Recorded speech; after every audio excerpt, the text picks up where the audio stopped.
Hey guys, so we've been talking about Andrew Jackson, who is a larger-than-life figure in American history. So one thing about Jackson that is very important to understand is that he has a very mixed legacy, especially if you're thinking about how we view the past today.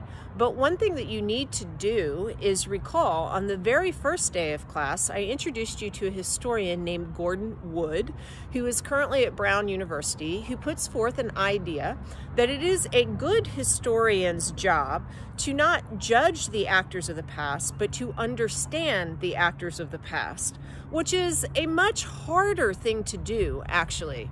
And Andrew Jackson has, as I said, a very mixed legacy today. But I do want you to also know, in his own time period, he was considered controversial. You either loved him or you hated him. And as the champion of the common man, he's going to go up against a lot of the political establishment that is not going to be very fond of him. And they're going to call him King Andrew. Now, one of his biggest opponents was a guy named Henry Clay, and I'm going to point to him right now because I want you guys to understand something that happens in politics. After the era of good feelings, Jackson creates the Democratic Party. Well, what happens to the Democratic Republicans? They actually change as well. They're going to be formed around this idea that Jackson acts like a king, and pretty much everyone who's going to be in this new party dislikes him. This party is going to be called the Whig Party, W-H-I-G, the Whigs. And their first president is going to rise up a couple of terms after Jackson. Jackson's going to be elected twice. Then after him is going to come a guy named Martin Van Buren, who'll have to deal with a horrible recession.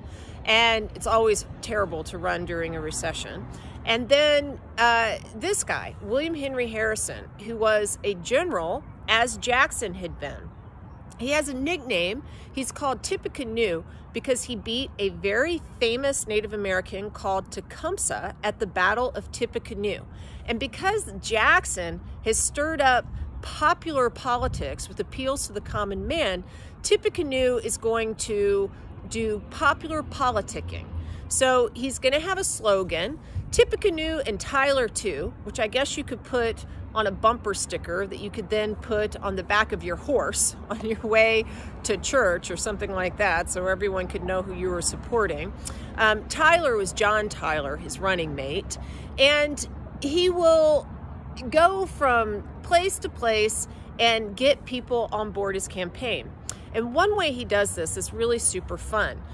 If you've ever heard the phrase, let's get the ball rolling, it actually comes from William Henry Harrison's campaign. So one thing they did is they made up a song, like a theme song for Tippecanoe and Tyler too, and then his supporters would make a giant paper mache ball, which they would take to a village, and they would say, let's get the ball rolling, and everyone would start pushing this paper mache ball while singing the campaign song. And this is just like fun. People sometimes care more about politics just because it's, you know, amusing and something to do. And this ends up being really effective. They got the ball rolling, and then voters remembered Tippecanoe, and then they went out to the polls and they voted for him. Now, Tippecanoe is not going to be a young guy. He was actually definitely on the oldster side. And one thing that is really important to him is to prove that he is still a strong, virile, young man like he was when he was a general. So he will give his inaugural address, and it will be the longest up to that point in history.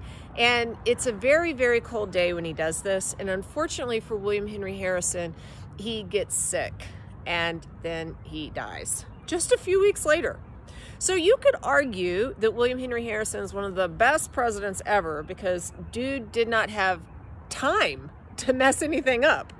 Or you could say he was the worst president ever because dude didn't have time to do anything. I'm not sure.